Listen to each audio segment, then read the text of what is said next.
HOA Karen tows Diplomat car for fake plates. She violated diplomatic immunity that I spent 40 years in the United States Foreign Service. My career was not spent pushing paper in a comfortable office in D.C. It was spent in the trenches of international relations. I have negotiated ceasefires in the Balkans while mortar shells fell a mile away. I have secured trade deals in Geneva that shifted the global economy. I have served as the United States ambassador to 3 different nations, representing the president and the people of this country in environments that were often hostile and always complex. I know the Vienna Convention on Diplomatic Relations better than I know the lyrics to the national anthem. I know that a diplomatic pouch is inviolable, that an embassy is sovereign soil, and that a vehicle bearing federal diplomatic plates is considered, for all intents and purposes, an extension of the United States government. My name is Julian, and when I finally retired from the State Department, I was granted the rare honor of retaining my honorary status and, for security reasons due to threats from my time in the Middle East, my vehicle registration privileges. I moved to Royal Enclave, an ultra-exclusive gated community, to write my memoirs and enjoy the quiet life. I drive a black Mercedes-Benz S600 Guard. It is not just a luxury car. It is a factory-armored fortress on wheels, capable of stopping high-powered rifle fire and surviving a roadside bomb. It bears the distinctive red and blue license plates of the U.S. Department of State. To me, it is a necessary tool of the trade and a reminder of my service. To Caroline, the newly elected HOA president of Royal Enclave, it was fake. Caroline was the type of woman who believed she had a PhD in spotting counterfeits because she watched reality TV. She was the self-appointed guardian of the neighborhood's aesthetic. A woman who measured grass height with a ruler and inspected trash cans with a flashlight. She moved into the house 2 doors down about 6 months after I arrived. She took one look at me, an older black man living in a $3 million estate, and decided that I did not belong. She couldn't process the idea that I had earned my place there. In her mind, I had to be a fraud, a lottery winner, a rapper, or, as she eventually decided, a criminal. It started the week she was elected. She walked past my driveway while I was retrieving a briefcase from the trunk of the Mercedes. She stopped, staring at the license plates. "Excuse me," she called out, her voice dripping with that faux politeness that masks deep suspicion. "Are those real?" I looked up. "Good morning. Are what real?" "The plates," she pointed. "They look like props. They don't have a state on them.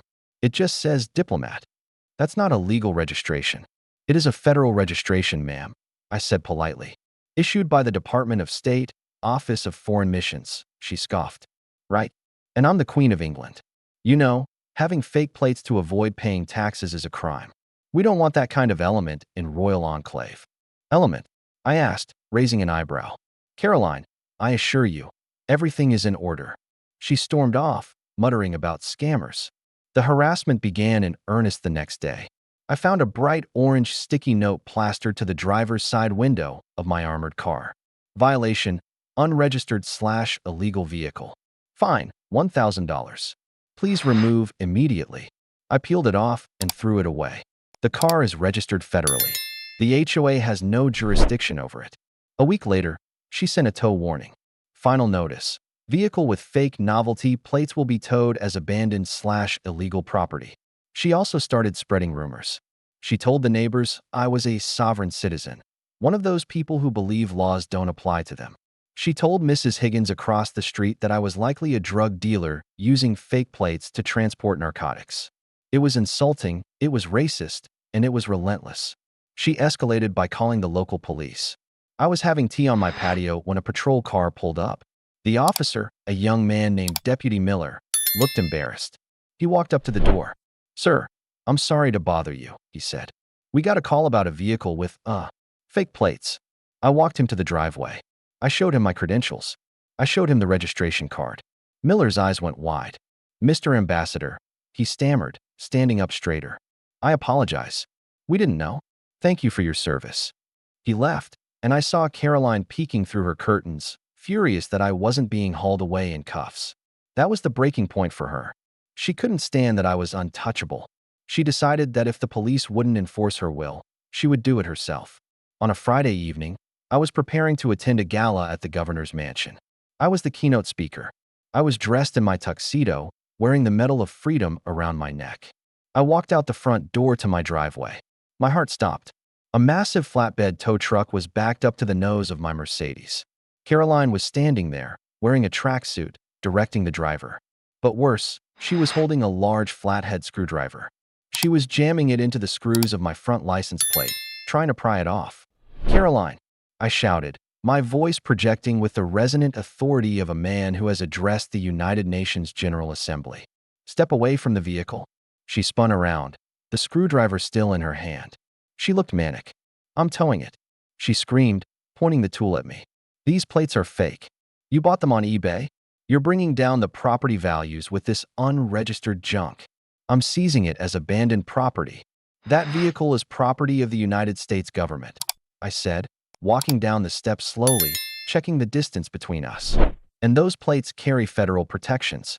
If you touch them, or if you tow this car, you are violating federal law. It is a federal crime to interfere with a diplomat's protective property or means of transport. You're not a diplomat," she shrieked, laughing hysterically. "Look at you. You're a nobody. You're probably a drug dealer hiding behind fake tags. You think putting a diplomat sticker on a Mercedes makes you special? It makes you a criminal. Driver, take it." The tow truck driver, a burly guy in a grease-stained shirt, looked at the plates. He leaned in closer. He saw the red and blue stripes. He saw the holographic security seal. He saw the words U.S. Department of State. "Lady," the driver said, backing away with his hands up. "I ain't touching those. That's Fed stuff. I tow that, I go to jail." "Coward," she yelled at him. "I'll do it myself. I'll take the plates off, throw them in the trash, and then it's just a car. Then you have to tow it." She turned back to the car. She jammed the screwdriver into the license plate screw again. The screwdriver slipped. Screech. She gouged a 6-inch scratch into the front bumper. The bumper of an S600 Guard is made of reinforced ballistic steel and composites. It costs about $15,000 to replace because you have to replace the armor panel. "You just damaged federal property," I said, stopping 10 feet away. "That was your last warning." I pulled out my phone. I didn't dial 911. I dialed the direct line to the DS Command Center, the Diplomatic Security Service. "This is Ambassador Julian Thorne, Code 7.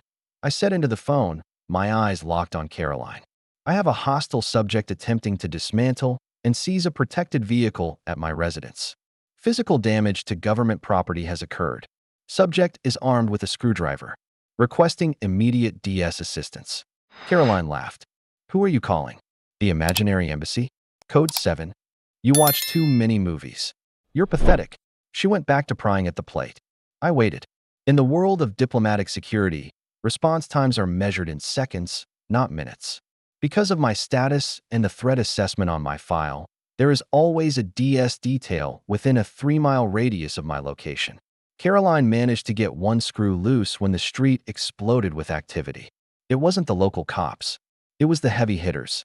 3 black Chevy Suburbans with tinted windows and grille lights flashing red and blue tore into the cul-de-sac at 60 miles an hour. They drifted sideways, blocking the driveway and the street. Doors flew open before the trucks even stopped moving.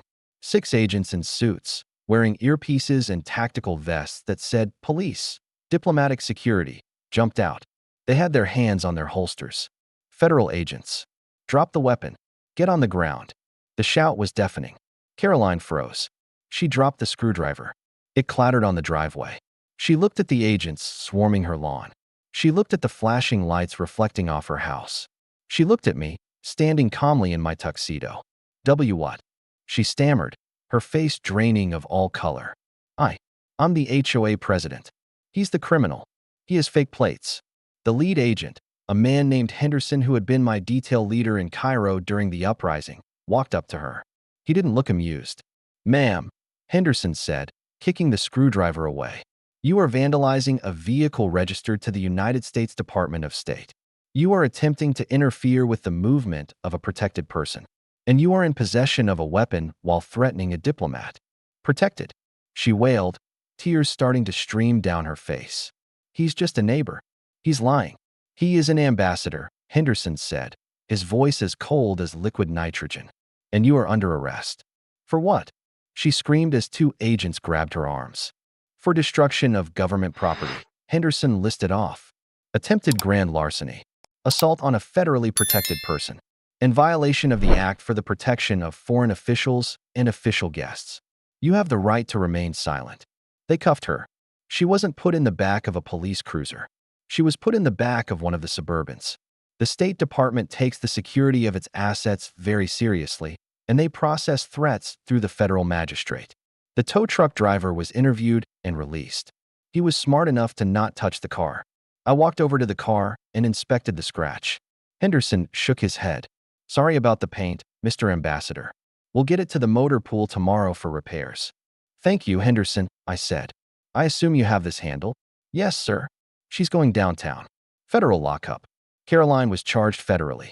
Because she damaged the specialized bulletproof plating with her screwdriver, the damages were assessed at over $18,000, making it a felony destruction of property. Coupled with the attempted theft and the harassment of a diplomat, the U.S. attorney threw the book at her. She faced 5 years.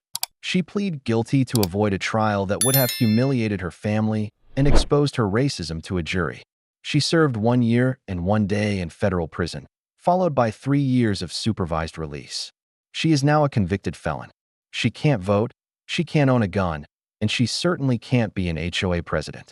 The HOA itself was fined $25,000 for the harassment campaign she led in their name. I'm still here.